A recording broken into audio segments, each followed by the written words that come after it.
Vamos a abrir la palabra de Dios en Malaquías 3:10. Dice el versículo 6: porque yo Jehová no cambio lo que da a entender. Entonces, si Él está hablándole al pueblo, le está hablando a una nación, de hecho, le está hablando a toda la nación. Y si Dios le dice, porque yo no cambio, ¿qué es lo que da a entender? Yo no cambio. Ustedes sí cambian, está diciendo. Yo no. Y porque yo no cambio, ustedes no han sido consumidos. Entonces está dirigiendo a una nación que está viva por la misericordia de Dios. Porque Dios no ha cambiado y ha extendido su misericordia. Pero si fuera por la justicia de Dios, ya la historia hubiera cambiado. Recuerden que Dios, en su carácter como Dios, se manifiesta de tres formas. A través de su misericordia. ¿Qué es su misericordia? ¿Qué es la misericordia de Dios? Cuando a pesar del merecimiento de ser castigados, Dios no nos castiga. ¿Por qué? Por su misericordia. ¿Cuántos padres de los que estamos aquí hemos actuado de esa forma? Y es buena, pero no siempre. Que nuestro hijo se merece la chancla, ¿verdad? La nalgadita. Y esto es suave porque a nosotros los de antaño, ¿qué nos tocaba? El ladrillazo en la cara, ¿no? La piedra en el tobillo, la inyección letal. No es cierto. La misericordia significa que a pesar de que tu hijo se merece el castigo, por misericordia, en esa ocasión no se lo quieres dar. Eso es misericordia. Dios se manifiesta en tres formas en su carácter divino y está en la Biblia. Por eso dice la Biblia que por su misericordia no hemos sido nosotros consumidos. Número 2, Dios se manifiesta por su gracia. Ese es el carácter de Dios. ¿Qué es gracia? Cuando nos da algo que no nos merecemos. Pero en su gracia Él nos da algo. Misericordia es cuando no nos castiga, nos quita el castigo. Gracia es cuando nos da un regalo inmerecido. ¿Cuántos de ustedes le han dado a sus hijos regalos que no se merecen? Dios también así es. Y estos muchachos de ahora hasta contestones son, ¿verdad? Es más, algunos se atreven a decir, yo no te pedí nacer, papá. Y uno le dice, pues es lo único que no me has pedido, mi hijo, porque zapatos, gorra, camisa, es lo único que no has pedido, todo lo demás te la llevas pidiendo. Y la tercera manifestación del carácter de Dios es la justicia. Cuando Dios nos da lo que nos merecemos. Así que aprendamos como padres de familia. Como padres tenemos que ser padres de gracia, padres de misericordia y padres de justicia. Cuando es merecido, la sentencia. Dios muchas veces por su justicia nos ajusticia, ¿verdad? Nos disciplina.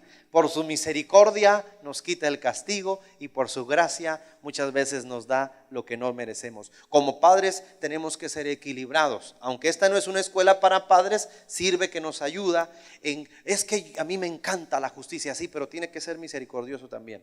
Y también tiene que ser un padre de gracia. Todos los elementos es parte de la educación y del crecimiento de su familia. Porque tu Padre Dios contigo ha sido misericordioso, ha sido Dios de gracia y también Dios de justicia. En este contexto de Malaquías dice la Biblia, porque yo Jehová no cambio, por eso no han sido consumidos. O sea, deberían estar siendo destruidos ya, pero mi misericordia se ha extendido sobre ustedes.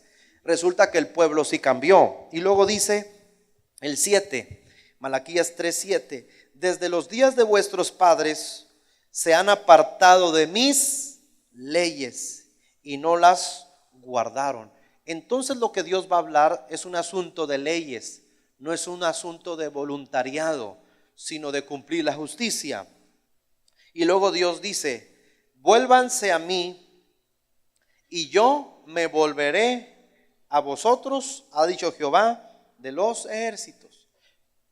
Aquí hay una condición de Dios, porque Dios tiene dignidad. Y para aquellos que dicen, no, es que Dios está buscándote y te está buscando, Dios también dice, se acabó. De hecho, Jesús, cuando mandó a sus discípulos a predicar, dijo, vayan por las casas, los envió de dos en dos. Dice, y en cualquier lugar donde los reciban, entren, coman lo que les den y digan, el reino de Dios se ha acercado. Pero en cualquier lugar donde entren y no lo reciban, sacúdanse el polvo de los pies y digan, aún el polvo de que se ha pegado a nuestros zapatos nos lo sacudimos delante de ustedes. Y dice, y será más tolerable en ese contexto de esa gente, será más tolerable el castigo para Sodoma y Gomorra que para esa generación. Muchas personas, tocando solamente una cápsula de esta parte que estoy enseñando, son insistentes en evangelizar a una misma persona. El Señor no nos mandó a insistirle a la gente, nos mandó a dar el anuncio de la bendición, del evangelio de la paz. Por eso mucha gente no le gusta evangelizar. ¿Saben por qué no le gusta evangelizar a la gente? Porque creen que evangelizar es convencer. Y el convencimiento no es nuestro. El que convence, ¿quién es? El Espíritu Santo. Él es el que convence al mundo del pecado, de juicio, de justicia. La Biblia dice, cuán hermosos son los pies de los que anuncian, no de los que convencen. Es por eso la gente dice, no, yo no quiero evangelizar a mi vecino porque yo sé que ese no se va a convertir. Pues si tú no tienes el poder para convencerlo, pero tienes el poder en tu boca para hablarle un mensaje de esperanza que le reviente en la cabeza toda su vida, que tú le dijiste que Cristo lo ama y que Dios puede hacer un milagro en su familia, en su matrimonio. Es lo único que tenemos que hacer, anunciar, no convencer. Y por eso muchas personas no se atreven a evangelizar porque creen que ellos tienen que convencer a la gente, ellos los tienen que convertir. Y no, solamente nosotros tenemos que dar el anuncio, dar la palabra. El Señor pone la condición, vuélvanse a mí, yo me vuelvo a vosotros, porque habla de la dignidad de Dios. Dios no le ruega a nadie, ama a todas las personas, pero Dios no es rogón. ¿Por qué vamos a ser rogones nosotros? ¿Verdad? ¿Tenemos que amar a la gente? Por supuesto. ¿Y darles el mensaje de esperanza? Claro que sí, pero hasta ahí dar el mensaje. No me gusta, no me interesa. Yo con mi creencia, con mis ídolos, pues quede. Pero quiero decirle que está apuntado en el cielo, ¿no? Que le hablé de Jesús, usted no quiso, así que ahí está. Ya le aviento la bolita a usted, ¿no? Y ya uno cumple. Porque uno como hijo de Dios tiene que tener dignidad. Además, Dios nos mandó a anunciar el mensaje, a ganar almas, no ganar discusiones. Dios dice, vuélvanse y yo me vuelvo a vosotros. Dios está dando una promesa, porque qué feo es vivir abandonado por Dios. ¿Cuál es lo peor del abandono de Dios? La desprotección. Porque donde Dios no está, ese lugar es tierra de Satanás. ¿Dónde Satanás puede gobernar? Donde Dios no gobierna. ¿Por qué Satanás gobierna a personas humanamente hablando? Los tiene poseídos con drogas, con ideas deshonestas, con corrupción, contaminados por el adulterio, la infidelidad. Ahí está gobernando Satanás. ¿Por qué gobierna Satanás? Porque ahí no gobierna Dios. Y donde no gobierna Dios es terreno de Satanás. Entonces cuando dice yo me volveré a vosotros, está diciendo no estoy con ustedes, porque ustedes me rechazaron y se han apartado de mis leyes. Vuélvanse a mí y yo me volveré a vosotros. Y luego todavía la gente dice en el versículo 7 al final, mas ustedes dicen, ¿en qué hemos de volvernos? O sea, ¿qué? Y dice el 8, Dios pregunta, ¿robará el hombre a Dios? Pues vosotros me habéis robado. Y luego preguntan, ¿en qué te hemos robado? Y Dios dice, en vuestros diezmos y ofrendas. Y dice el 9, malditos sois con maldición, porque vosotros, la nación toda, me ha robado. El asunto de, cuando hablamos de diezmos, de primicios o de ofrendas, es un asunto que trae convulsión a algunas personas. Y en algún sentido, en esa resistencia es porque hay personas que su Dios es el dinero. Hay personas que solo se gozan cuando es quincena, cuando son aguinaldos o cuando es fin de semana. Y lo digo sinceramente porque hay personas que están tristes porque ya no tienen y se les nota en el rostro. Pero cuando les viene un caidito, dicen en el sur, andan contentos. Cuando tú te emocionas porque traes dinero y cuando estás triste cuando no traes, ya sabemos quién es tu Dios. Ya sabemos quién te gobierna. Y cuando dejas de servir a Dios por ganar unos cuantos pesos, incluyendo un domingo para trabajar o un doble trabajo y horas extras para ganar más y aprovechar esto, ya sabemos a quién le sirves. Porque no es un asunto de dinero, es un asunto de honra y de servicio. Y la honra a Dios no tiene que ver directamente con el dinero, sino con todo nuestro corazón.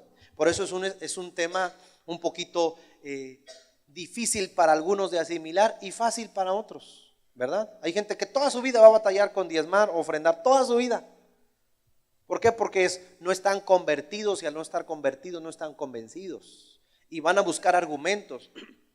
Si usted quiere argumentos para no diezmar, métase a cualquier página de YouTube donde diga por qué diezmar y le van a decir un montón de cosas, por qué no diezmar, por qué no ofrendar. Le van a hablar más de los pastores, de las congregaciones, de la prosperidad y de un montón de cosas, y va a ser el momento perfecto para que usted diga, no lo voy a hacer. Y sin embargo, el hecho que usted no lo haga o crea que no se debe hacer, no significa que Dios va a dejar de bendecir a quien sí lo hace. Porque las bendiciones de Dios se activan por su palabra, no por el comentario de las personas.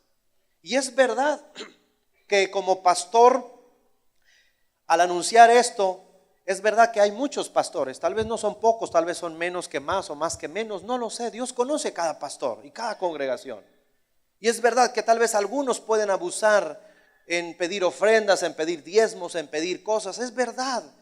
Y tal vez es verdad que muchos van a hacer negocio con todo esto, pero le tendrán que dar cuenta a Dios. Pero lo que no se dice es que los de arriba pueden hacer negocio con los de abajo, pero también los de abajo pueden ver esto como un negocio, porque los pastores son interesados en el dinero y muchos diezman para que Dios se lo multiplique como si esto fuera el casino de la iglesia. Porque también lo hacen por interés. Muchos no diezman de corazón ni porque es para el Señor. Lo hacen porque es que me dijeron que si tú diezmas te va a multiplicar como al 10, al 100. Pues no, pues me conviene, voy a dar. También es negocio.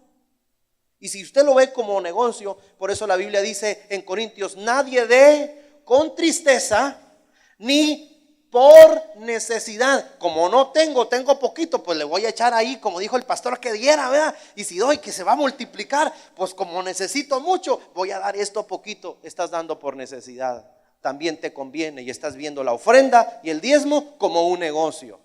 Y no debe ser negocio ni de los de arriba ni de los que están abajo. Debe ser un asunto del corazón.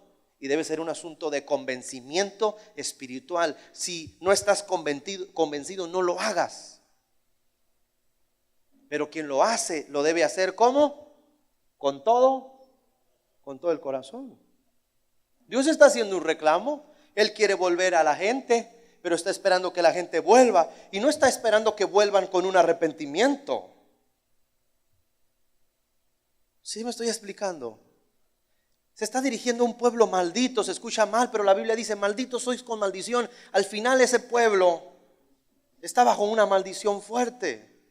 Y Dios dice, quiero volverme a ustedes, pero se tienen ustedes que volver a mí. Lo más fácil es arrepentirse de rodillas. Y Dios nunca les pidió una oración.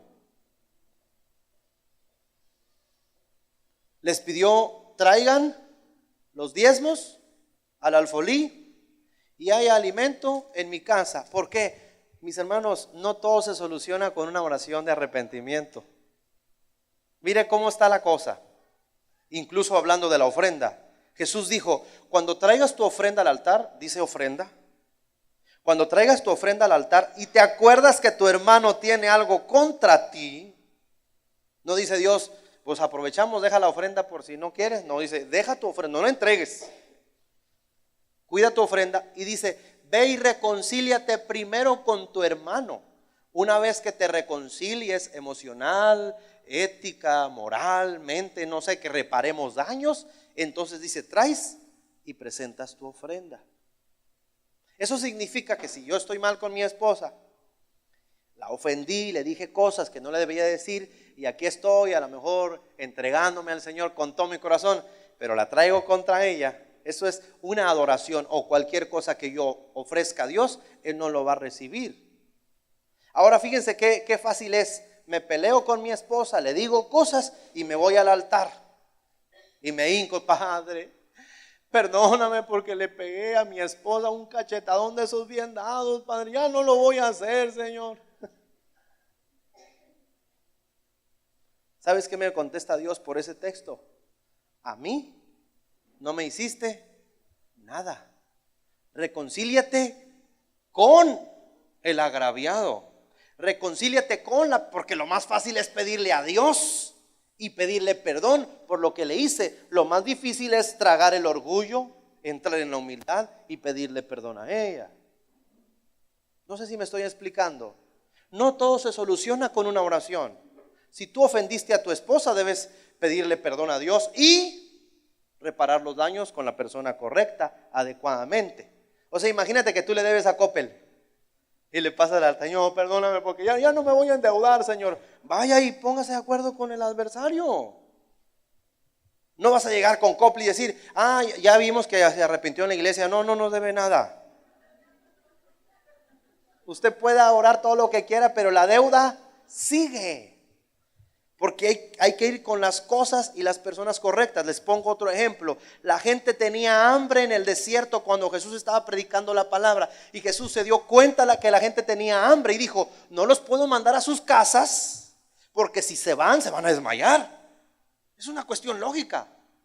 Y Jesús no dijo: a ver, quiero que junten a la multitud, levanten sus manos todos, vamos a orar para que se llene su estómago. Usted se imagina una oración profética de Jesús. Levanten sus manos, niños, todos, cierren sus ojos. Padre, te doy gracias porque hoy están sintiendo el sabor de una rica hamburguesa en su estómago y con una cajita feliz para los niños. Ustedes se imaginan después de orar que digan: ¿cuántos sintieron el sabor que se come? Yo me sentí que me comí 3 hamburguesas, Señor. ¿Verdad que no? Necesidades espirituales, soluciones espirituales. Necesidades físicas, soluciones físicas. ¿Sí me expliqué? La gente tenía hambre, Jesús les dio de comer. La gente tiene problemas económicos y los quiere resolver orando. ¿Quién le enseñó eso? Si ahí está en la Biblia, lo acabamos de leer. Jesús, el Padre les da la respuesta a la gente. Dice en el versículo 10: traigan los diezmos al alfolí y haya alimento en mi casa y pruébenme ahora en esto, dice el Señor. Si tu problema es económico, lo último que puedes pensar es que va Dios a abrir ventanas económicas en tu vida si sigues siendo codo,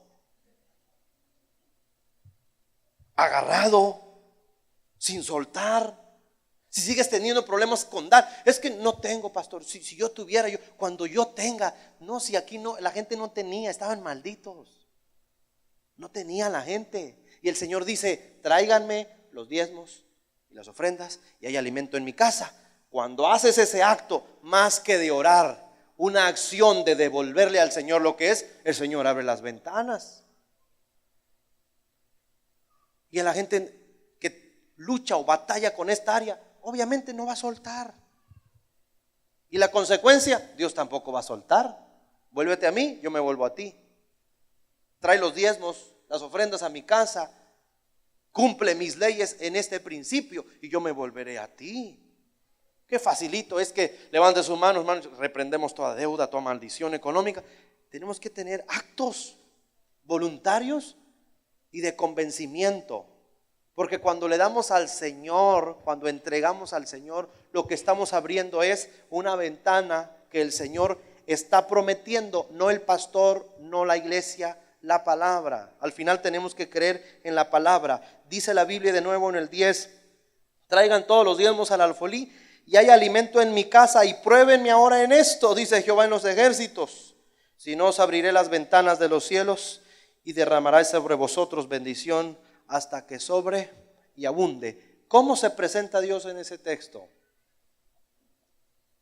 En ese texto, ¿como quién? Como Jehová. ¿De qué? De los ejércitos. Ahí se presenta como Jehová de los ejércitos. Porque hay otro ejército que ha venido a destruir tu casa, tu familia, tus finanzas, tu matrimonio. Hay un ejército maligno. Pero el Señor viene con su ejército. Si tú haces actos bíblicos, voluntarios y de todo tu corazón, si tú lo haces, el Señor viene con un ejército y empieza a traer bendición hasta que sobre y abunde. Y luego además Dios hace una promesa que no está en las leyes de Moisés. Hace una promesa y dice el versículo 11: reprenderé también por vosotros al devorador, y no les va a destruir el fruto de la tierra, ni vuestra vida en el campo será estéril, dice Jehová de los ejércitos, y todas las naciones os dirán bienaventurados, porque seréis tierra deseable, dice Jehová de los ejércitos. Primera de Corintios capítulo 2, versículo 6. Esto es algo que a lo mejor en su momento no hubiéramos creído que existiera, porque a muchas personas les gusta que haya igualdad.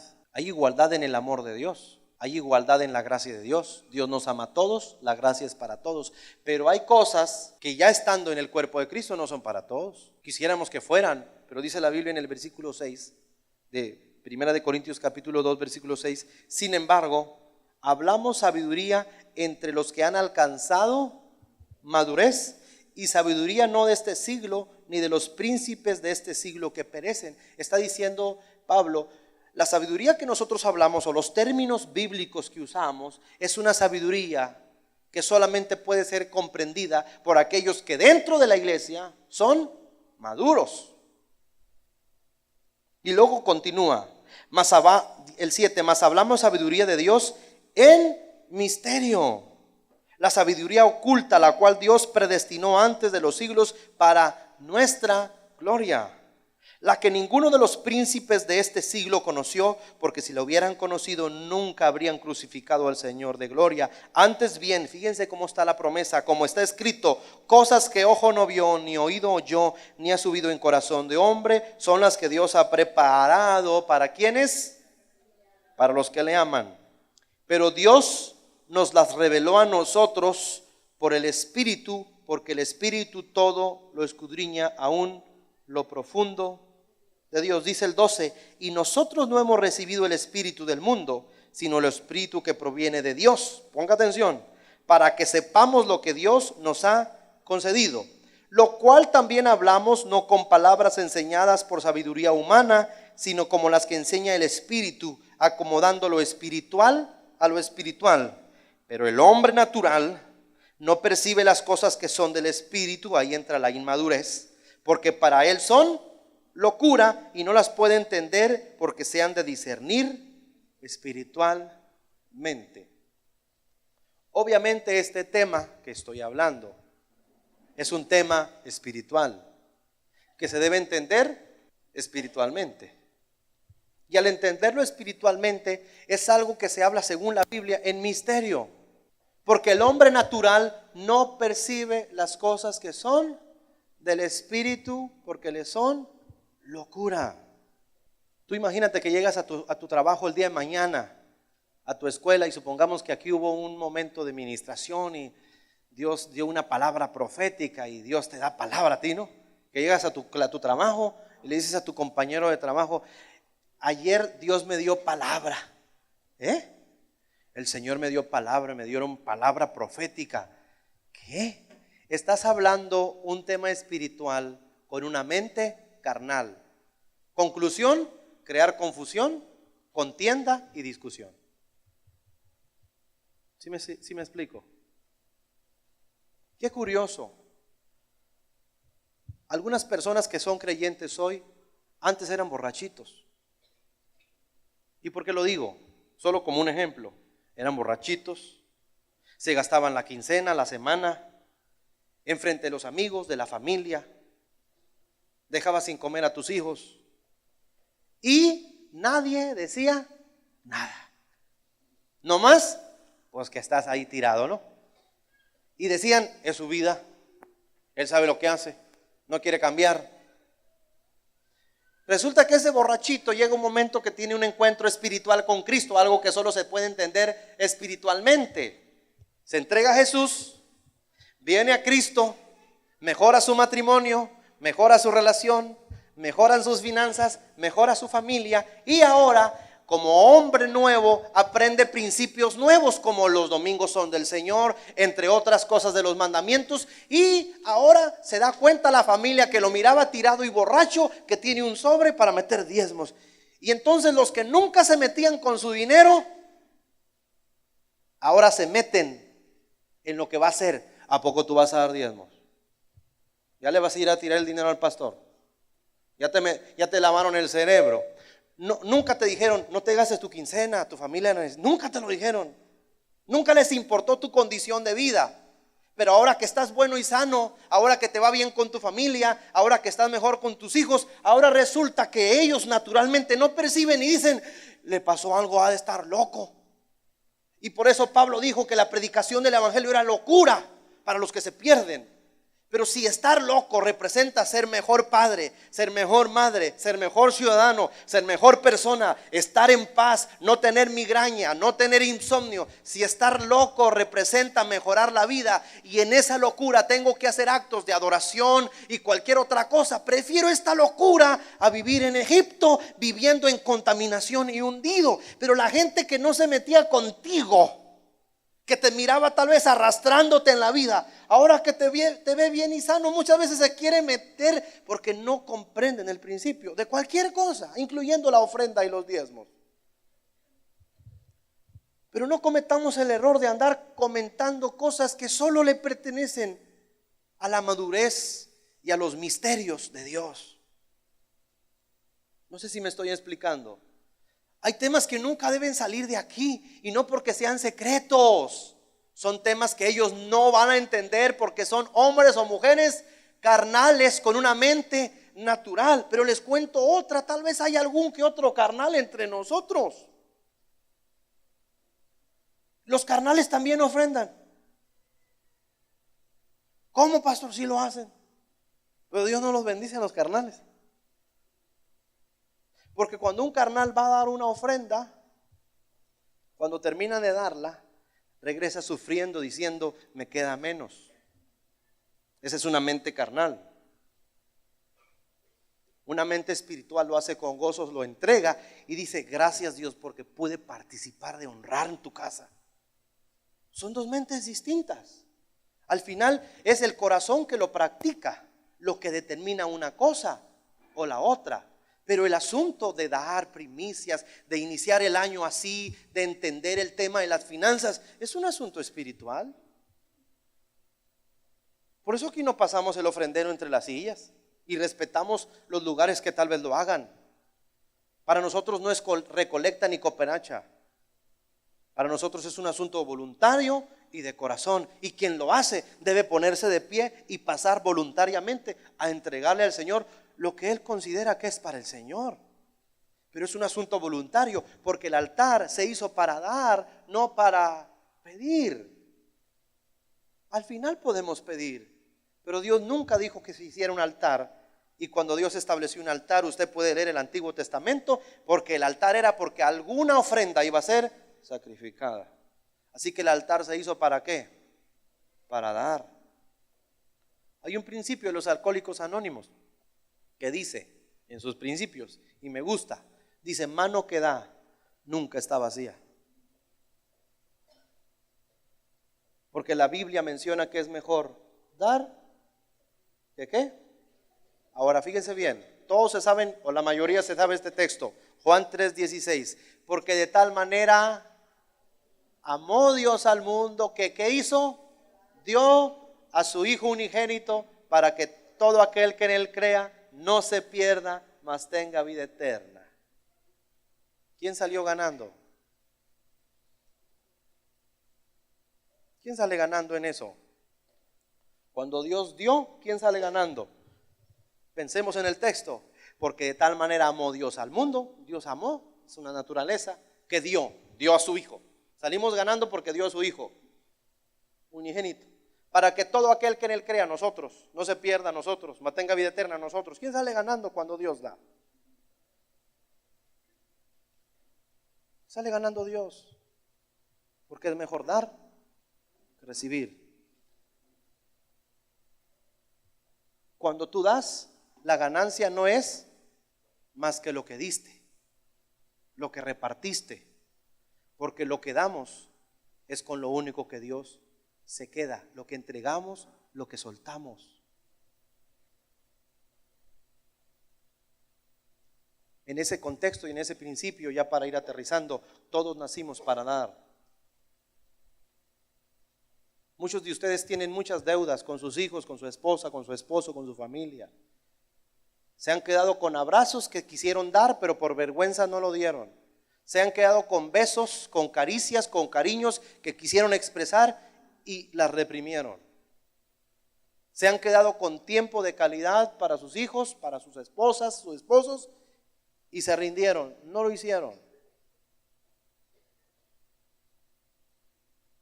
Esta sociedad te enseña que eres grande si acumulas. ¿Si acumulas qué? ¿Bienes? ¿Riquezas? ¿Atesorar? ¿Amontonar? ¿Cómo mueren muchos artistas o cantantes? ¿Qué dice la historia de los multimillonarios que se suicidaron?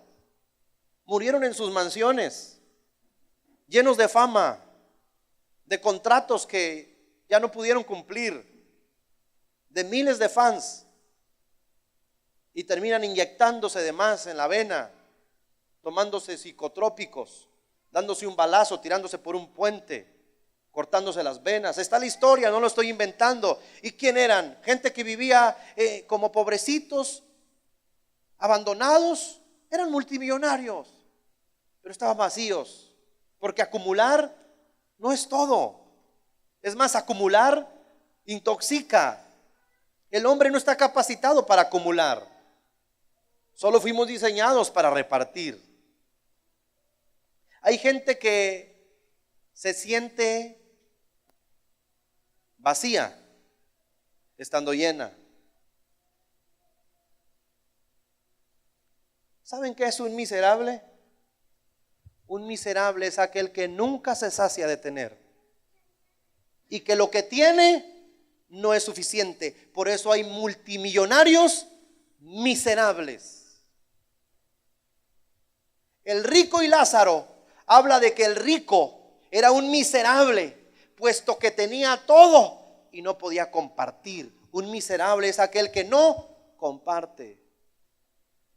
Por eso muchos tienen parejas miserables, porque no comparten amor, caricias, cariño. Solo son tiranas o tiranos que exigen: ya está la comida, ya me planchaste la ropa, prepárame bien, haz esto o aquello, dame el dinero, ya llegó la quincena. Son miserables que solo exigen, son vampiros emocionales que nunca se sacian, que nunca se llenan.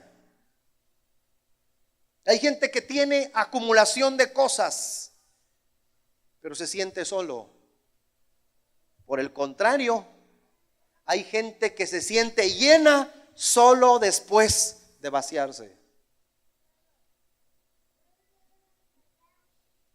Porque nunca vas a comparar el tamaño de gozo, de paz y de felicidad que vas a encontrar en tu alma cuando sueltas unos tenis para que alguien más se los ponga.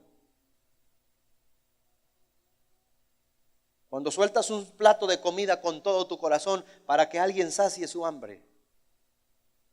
Esa experiencia solamente la vive el que lo da de corazón, no por fama. El que lo hace desprendidamente. Y tenemos un problema. ¿Cuál es el problema? ¿Para qué vinieron, hermanos? Tenemos un problema. Todos, sin excepción, todos aquí, me incluyo, todos, cuando llegamos a Cristo, llegamos necesitando. Y está bien. Todos llegamos por esa o cualquier otra puerta como demandando cosas. Que alguien me escuche, que alguien me atienda, que oren por mí, que oren por mi familia, que oren por mi hijo, que oren por esta situación, que oren por mi salud, que oren por mi vida. Me siento deprimido, me siento mal, me siento pecador, me siento vacío. Todos entramos pidiendo y demandando algo, y eso está bien. Es el primer paso. ¿Saben cuál es el problema? Que tengamos 30 años en el evangelio y sigamos pidiendo. ¿Usted se imagina una persona de 30 años que digan: y no me ha visitado el pastor? Yo digo, ¿en serio es la pregunta? Es una pregunta en serio. Sigue demandando. Está bien demandar, pero no toda la vida. Porque de demandantes Dios nos capacita y nos prepara para ofrecer y entregar nuestra vida por causa de los demás. Dios te ha llamado para bendecirte y para que seamos bendición. Ese es el llamado de Dios. Te bendeciré y serás. Te bendeciré y serás. Cuando no soltamos, cuando no damos, cuando no compartimos, cuando no ofrecemos y nos quedamos con todo, nos volvemos religiosos.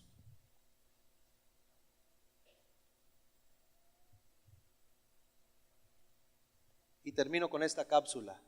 Por eso yo digo y reitero que es una vergüenza que creyentes, y lo voy a decir entre comillas, ¿no? Creyentes, de casualidad lleguen al cielo después de muchos años en el cuerpo de Cristo y que en esos 40, 50 años de creyentes nunca se ganaron un alma para Jesús. Es una vergüenza. Porque fuimos llamados a expandir el evangelio. ¿Estamos de acuerdo? A repartirnos entre los demás, a alcanzar. Porque al final el Señor nos alcanzó, nos bendijo, nos restauró. Pero también nos dijo: vayan y hagan discípulos a otras naciones, a otros lugares. Entonces el sentido de vivir como creyentes y como hijos de Dios está detonado cuando nosotros nos vaciamos de nosotros todos los días mientras estamos en esta tierra. Y ahí decía la Madre Teresa con mucha razón: Dios nunca te va a preguntar el tipo de carro o carros que tenías. Te va a preguntar a cuántos les diste un raitecito. Nunca te va a preguntar cuánta casa o casas o cuántos cuartos y habitaciones tenías. Él te va a preguntar cuántos disfrutaron de ello y a cuántos hospedaste. Dios nunca me va a preguntar de qué tamaño era mi ropero, mi armario, cuántos zapatos tenía. Él me va a preguntar cuántos desnudos pude cubrir.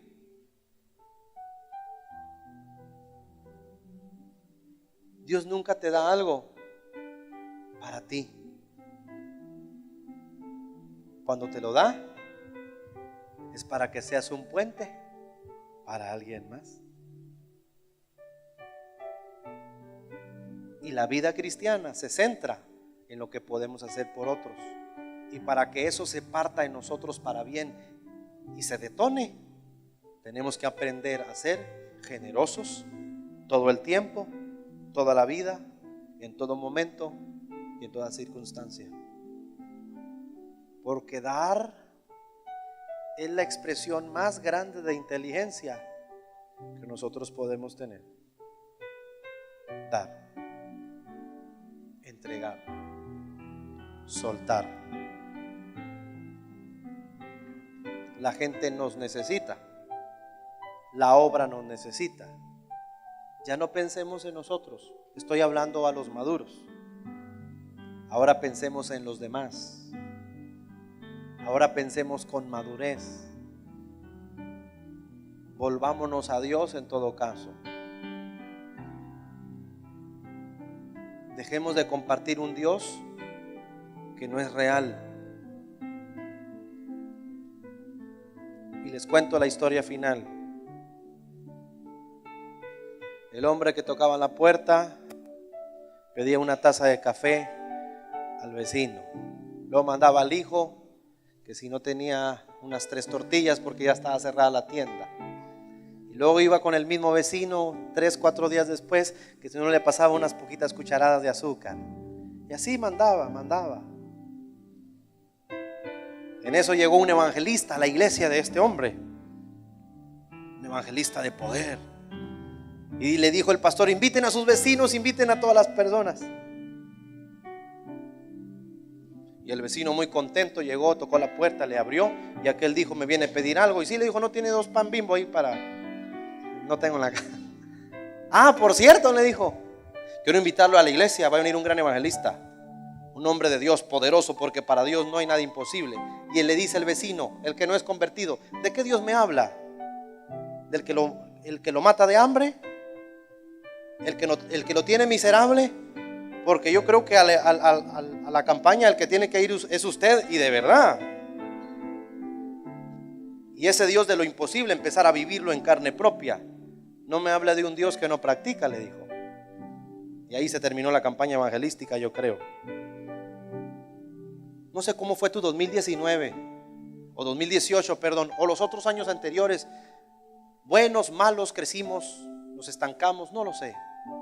Pero el 2019, con la ayuda de Dios y solo con su ayuda y con nuestra obediencia, creo que las cosas pueden cambiar.